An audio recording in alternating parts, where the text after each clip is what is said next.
I'm feeling incredibly grossed out, so this may be hormones talking. I just gave birth a couple of weeks ago. Back in March, my husband and I bought an RV for $2,500 that needed new floors, some patchwork on the roof around the skylight windows, and some updated appliances. We worked on the RV all summer and sunk in over $4,000. Updated appliances are the only thing left to complete, but it's optional. Since we just had our baby though, that's being put on hold. But we still intended to complete it by next summer so we could go camping and travel around for a few months. That's why we got the RV to begin with.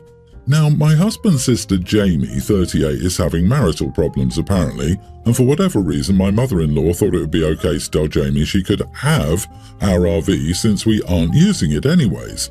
We're in no contact with Jamie following her running her mouth about us to the rest of the family because I refused to watch her dog for free anymore because I was heavily pregnant and her dog is a big, untrained nuisance. We haven't spoken to Jamie in at least 3 months. We went 100% no contact when we found out she was heavily trashing our names. So why mother-in-law would give our stuff to Jamie baffles me on many levels. Therefore, when mother-in-law came here and said, I told Jamie she could have your RV because she needs to get out of her house. We already have renovation plans for the camper. I was angry. I asked her why she would give away stuff that wasn't hers and why she would think this was acceptable. She pulled the family helps family and pay it forward talk. Much to my surprise, my husband said, whatever, she already told my sister she could have it and maybe it's good karma. He was angry but still agreed just to give it away. I basically told them both to go screw themselves because I worked hard on this RV all summer while uncomfortable and pregnant, and I'll be damned if it's given away to a no-contact family member right from under my nose without even asking. My husband told his mom he would bring the RV to his sisters within the week.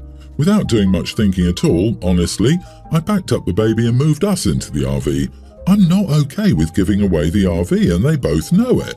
So I took the extreme route. My husband says I'm being overdramatic and that we can get another RV eventually. We can't afford to buy a new one come camping season.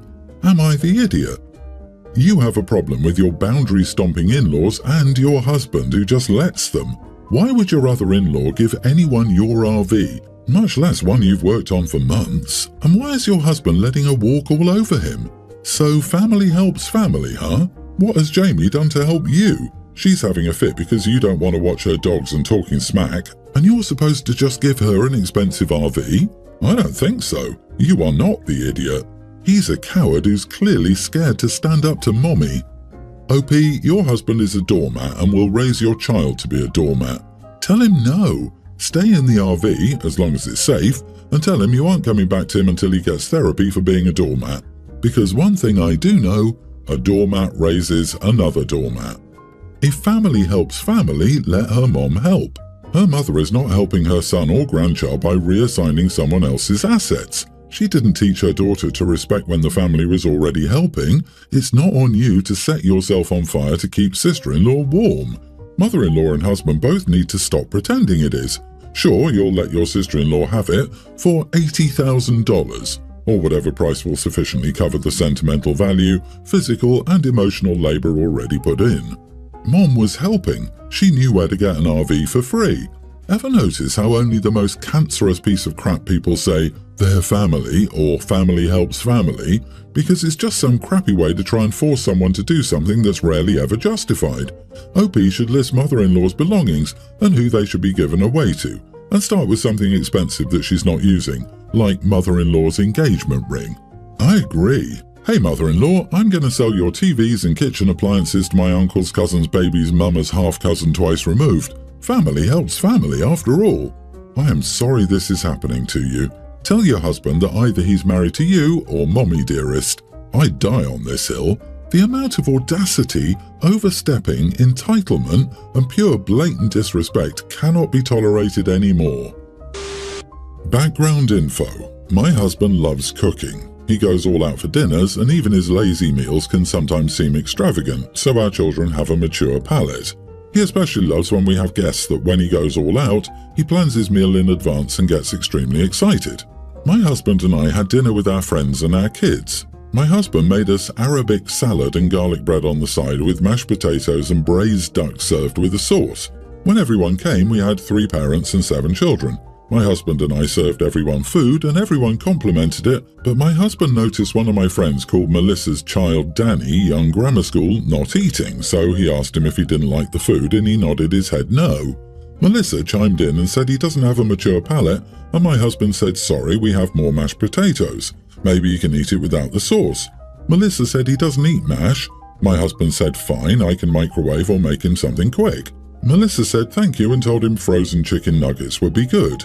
My husband said, oh, we don't eat frozen food, but how about cereal, PB&J, grilled cheese, or leftover spaghetti bolognese? And she said cereal. The next thing that happened was that my husband served the ice cream and carrot cake. Melissa's other son, Rob, pre-tween, said this ice cream was so good. My daughter, preschool, said, me and my daddy made it. We don't eat the store-bought crap, and everyone laughed. This is my fault. I was mocking my husband earlier, asking him what he was making, and he said ice cream, and I said sarcastically that we're too good for store-bought crap. It was a force of habit. I'm 100% sure she didn't say it with any bad intentions.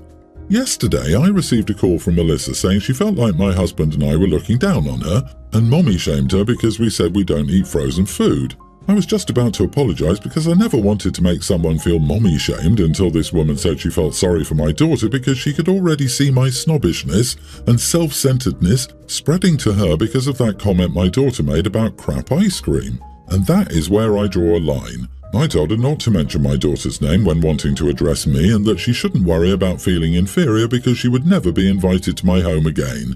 Our friend decided to get involved, and they kept saying that I should apologize because they didn't want to be left in the middle of it, and they felt like I was wrong because I should have known the food was too mature for a kid's palate. I honestly don't care. I have friends outside this friend group and honestly don't mind cutting them off. This might be an exaggerated reaction, but I'm very sensitive about my daughter and want to know if I'm overreacting. If you're fine losing your friend because you refuse to acknowledge that your daughter said something rude, fine.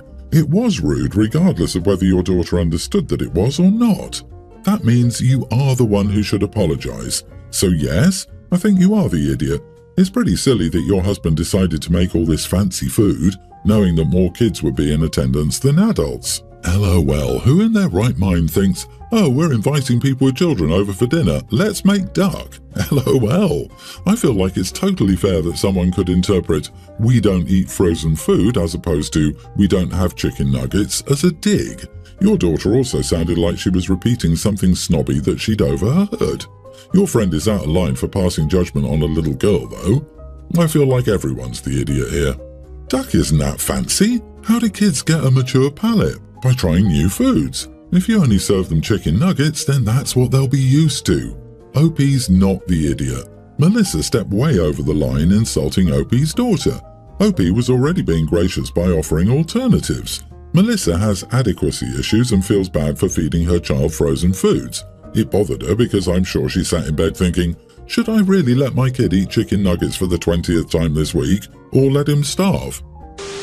So, background. I dated Max in high school for around a year. My family life was awful and his parents helped me at that time. After the breakup, they didn't cut me off even though I know it caused some issues with Max. When I was kicked out at 17, they took me in. Long story short, I see them as my parents and they see me as their kid. I'm close to their daughters and have been attending family events for a few years. Max is getting married to Cindy. I've met her a few times and I thought she was okay before this. Yesterday, I was getting some mac and cheese at the youngest birthday celebration when Cindy asked me what I was doing. I told her I was trying to get mac and cheese and she got angry. She went on a massive tangent about trying to win Max back and how I'm not part of the family, that I should get my own family since I'm not needed anymore. I told her I wasn't going anywhere and she needed to live with it. I've been part of this family for 10 years at this point. She ran off after that. I'm getting texts from Max that I'm a huge jerk and need to apologize. The rest are staying neutral and the youngest is annoyed at Cindy. Edit to make it clear, I am part of the family. I call them mom and dad. They tell me I'm their kid. The sisters refer to me as their sister. Not all families are born. Not the idiot. I wonder if Max believes you still want him too. It might be worth being blunt. Something along the lines of, all you need to do is reassure Cindy that I don't have ulterior motives. To be clear, I don't know how to say this without sounding insulting, but I'm not into you like that. I haven't been for a long time. We were kids when we were together and we both grown up and moved on. None of this is about you or her. She doesn't have to freak out. Unpopular take, I'm sure, but you are the idiot and I don't blame her. I wouldn't love having the ex-girlfriend around all the time either. And your "I'm not going anywhere, I've been here 10 years" sounds crappy. It's like you're taunting her that you're more important, which may not be true. Also, she's not your future sister-in-law, she's your ex's future wife. Prepare yourself because things may change. You say you're not going anywhere, but that's not really your decision. Just wait till Max and Cindy have kids. I, a female teen, live with my sister, 27, and her fiancé, 26, male, because I was having issues with my parents. My sister has worked on me getting to return with my parents part-time, but it's been a rocky road. I love my sister, but her fiancé likes bossing me around, so I always go to her before doing anything. Even then, he still punishes me. A week ago, I asked my sister for the shoes I wanted. She initially said no, but eventually caved. A few days later, I can't find the shoes anywhere, and I asked her fiancé where they are, and he says he took them back. I asked my sister, and she said it was because I didn't do the dishes as she'd asked, and that I'd pressured her into doing it in the first place, and she was tired of me not doing chores. Her fiancé comes into my room later and says that my sister is having a hard time right now, and I need to stop pressuring her into getting me things, and that I need to pull my weight or I'll stop getting allowances too. A few days later, my sister and I were arguing while I was driving us home from my parents' house, and she kept on asking me to pull over, which was only stressing me out more. I was trying to pull over, and I ended up totaling her car. When her fiancé found out, he was only concerned about her and whether or not she was okay. She wasn't hurt badly, just a mild concussion, a dislocated shoulder and some stitches. I broke my wrist and got a total of 16 stitches. He took a week off to care for her while he made me go back to school the next day. She got a bunch of get well soon gifts, new pajamas, a nice blanket, and a stuffed animal. Well, fast forward another day and her boyfriend asked me to help with dishes since the dishwasher was broken and I hadn't made any dirty dishes that day. I told him that and he looked baffled, but then asked me to scoop the cat litter. I said that it was my cat and he said I needed to help out. So I went up to the bedroom to tell my sister what was going on, and he was telling me to leave her alone, but he was bossing me around. I woke my sister and told her what was happening and she started sobbing. I was initially happy because I thought she was mad at her fiancé too, but then she was all like, "Jack, I can't do this anymore. I tried so hard to be there for her." She was talking about me and not being able to handle me anymore, and her boyfriend's comforting her and telling me that I need to leave her be for a while. I didn't see her for a few days since she'd locked herself away in her room, and then I saw her in the kitchen yesterday after school. I told her that her boyfriend hates me and is trying to taint her opinion against me to get rid of me, and she said that she loves me and her fiancé loves me and that I need to grow up because she can't take this attitude anymore. I feel like I'm being reasonable here and her fiancé is being an idiot. Am I the idiot? You are the idiot, and I suspect there's probably a good reason you're living there and not with your parents. You sound like an entitled kid. You are a kid who doesn't want to help out around the house when asked. She's now fed up with you too, and from the way you describe everything, I don't blame her. She wasn't hurt that badly, just a concussion and a dislocated shoulder.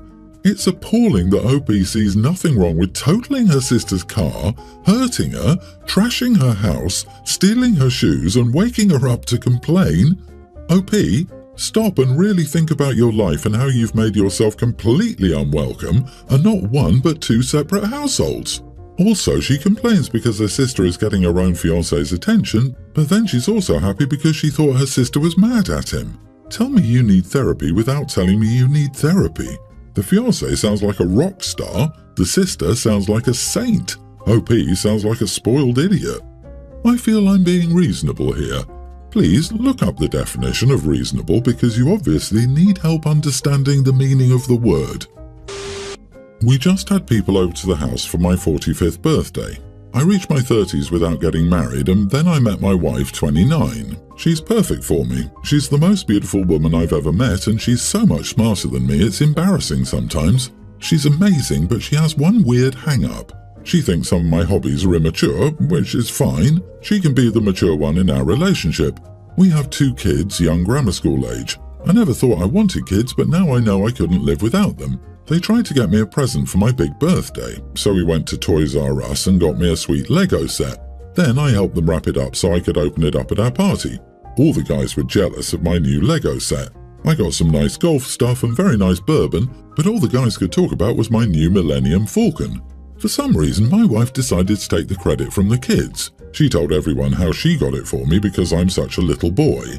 Our kids heard her and were confused because they knew she wasn't involved. They told everyone how they took me to the store to find something I would love. They even each put in some of their own money, $10 each, to buy my gift. The guys asked me about it. I told the truth that my kids and I had bought it and that my gift from my wife was new golf clubs. She's upset that the gift she got me wasn't the one everyone thought was the best. She said I should have made it shift from the family and not just the kids. I told her that the gift was terrific, that I'd be using them for years and that I appreciated her getting me something useful. But I said that the kids had chosen to get me a toy and that she shouldn't try and take credit. She says I didn't have to exclude her from the toy shopping, and I didn't need to tell people she wasn't involved in buying me my toy. I didn't. She's told me in the past that it embarrasses her that I play with toys. Not the idiot. If your wife didn't want the truth to come out in detail, she should have kept her mouth shut and not spent the evening explaining how she chose this gift.